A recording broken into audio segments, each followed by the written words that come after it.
everybody. My name is Nathan Ellison, and this is part two of our Getting Unstuck workshop series. If you haven't seen part one yet, please take a moment, go back and watch part one because what we're going to talk about today builds off of that first session. So let's get started. And just a reminder, we're talking about depression, not necessarily sadness. So let's review the two. Sadness is a normal, painful response to challenging life events. Usually, it passes when the challenging event passes. And sadness is something that we all experience at some point in our lives. Depression, on the other hand, may or may not include the feelings of sadness. It's a more persistent experience. Often it includes a cluster of symptoms, and depression may or may not arise out of a painful experience. So a person may not have an identifiable reason why they're feeling depressed. And so when we think about depression, what we want to do is think about it some more. Last time we talked about our schemas. Here's a quick review of all the schemas that we talked about in session one. And we're going to start to build off some of these. We're going to start to look at our thoughts and really process through how our schemas are influencing our thoughts. And so let's do that. What we're going to do is take this cognitive box. In session one, we talked about that cross-sectional formulation, looking about how a situation of feeling depressed influences our thoughts, our behaviors, our emotions, and our physical feelings. So now we're going to go deeper into these thoughts. So what we want to do is list out our thoughts, list out the cognitive part when it comes to depression. So what went through your mind when you felt depressed? What did that say or mean about you, the situation? What are the thoughts that are happening? And then what we want to do is we want to take these schemas and we want to start to label some of these and say, hey, which one of these schemas are filtering and influencing the thoughts that I'm having right now? We're going to take some moments, pause the video if you want, and just start to dig through some of that, looking at those schemas and looking at those thoughts. And often what you'll see is our thoughts happen automatically, and sometimes they're not very helpful. And what we do is we have these unhelpful thinking styles that I've noticed and that we can start to identify with. The hard part about these unhelpful thinking styles is often, just like our schemas, we don't realize that they're happening in the moment. And so what we want to do is bring attention to it. We want to start to understand it because, like I keep saying, through understanding comes change. So we want to understand the way our brain is working on these thoughts so we can start to change it. So we can start to understand it a little bit more. So we have 11 unhelpful thinking styles that we're going to talk about. The first one is what we call all or nothing thinking. This is that black or white thinking. Either I have to be perfect or I failed, I do it right or I don't do it all. Next, we have overgeneralizing. This is the feeling of nothing good ever happens to me. Certainly good things do happen, but we see a pattern based on a single event. Next, we have mental filtering. This is where we only pay attention to a certain type of evidence. So we notice our failures, but we may not necessarily see our successes. Oftentimes we have what we call disqualifying the positive. So if anything good does happen, we say, oh no, that doesn't count. That was a fluke. There's another reason for that.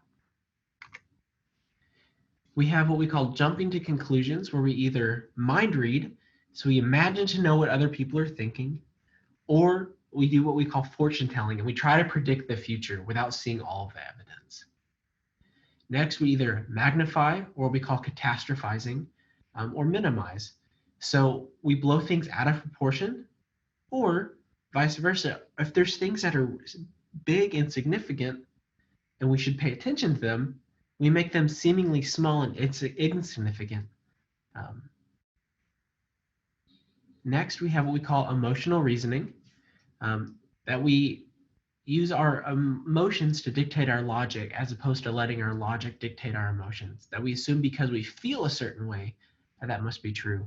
So I feel embarrassed, so I must be an idiot. Using harsh words like should, must, or ought can often make us feel guilty, like we've already failed. And if we apply these shoulds, these must, these oughts, these other really strong words to other people, Oftentimes, this causes a lot of frustration. Next, we use labels. So we assign labels to ourselves or other people, such as I'm a loser, I'm completely useless, they're such an idiot. Applying these harsh labels to ourselves and other people, it's difficult to break that off and to tear that label away. And lastly, we have what we call personalization. And this is blaming yourself or taking responsibility for something that wasn't your fault. Or conversely, blaming other people for something that was your fault. And so why this is important is just like understanding our schemas, we want to understand what we naturally do, habitually do, the way we filter out these thoughts in our mind. Are we using 1, 2, 5, 10 of these unhelpful thinking styles, and in what ways? And oftentimes our behaviors are tied to our thoughts. They're tied to our schemas. So our schemas tend to influence our behaviors in three ways. We either surrender to them, so we do everything we can to prove that our schemas are true. We do what we call avoidance, where we do everything we can to avoid facing our schemas, or we overcompensate. We do everything we can to act in the opposite from our schemas. So we're not going to go through all of the schemas we talked about in the first session, the ones that the chart that I threw up at the beginning of this one. We'll have a handout that we'll attach to this video in the description. But what we're going to do is look at one or two of these and see what are some examples of surrender, avoidance, or overcompensation. So let's say somebody who has the schema of abandonment. If somebody surrenders to that schema, they select a partner who cannot make a commitment and remains in a relationship. If somebody avoids that schema, they avoid those intimate relationships completely. And if somebody overcompensates for that schema of abandonment, oftentimes they cling to a partner to the point of pushing the partner away, and they attack a partner for minor separations. Likewise, if the schema of mistrust or abuse, if somebody surrenders to that, so they just say, I have the schema of mistrust and people really are as bad as they say they are. If they're surrendering to that, oftentimes they select abusive partners. If they are trying to avoid that schema, they avoid becoming vulnerable and trusting anyone, so they keep secrets. Or if they overcompensate for that, often they use or abuse other people. That's the thing of I need to get to others before they get to me. And lastly, the last one we're going to look at is maybe the schema of social isolation. If somebody surrenders to that schema, they focus exclusively on the differences between others rather than the similarities. An example of avoidance means they avoid social situations and groups altogether.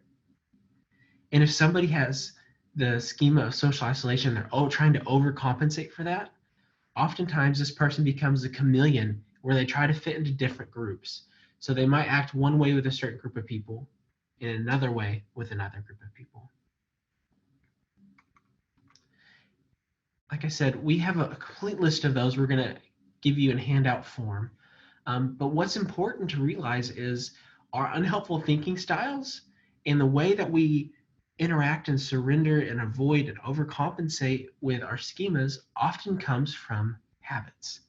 The good news is our brain doesn't distinguish between good habits and bad habits. And because of that, we can create good habits too. So like I keep saying, we want to bring awareness of what is going on in our mind and our thoughts and how we're interacting with our schemas, how we're interacting with our thoughts, what lenses are we filtering this information through? Because if we can name it, we can start to change it. So like it says here on the screen, the way we do that is through repetition, repetition, repetition. Calling out those bad behaviors and intentionally doing good behaviors, intentionally having good thoughts, intentionally changing our thoughts when it comes to these unhelpful thinking styles, knowing how we're interacting with our schemas, and intentionally, one, thinking about it, but two, thinking differently about it. So if we intentionally work on creating new habits, despite the discomfort that may be at the beginning, they will eventually become easier and automatic. So think about these habits, think about these thoughts, think about the way we're interacting with our schemas and our unhelpful thinking styles, and we can start to figure out what we want to do differently. So that concludes part 2 of our unhelpful thinking styles. You can contact us via our website at caps.tamu.edu or by following us on social media, either Facebook, Twitter, or Instagram. If you have any questions, reach out to us via any of those platforms and we'll get back with you.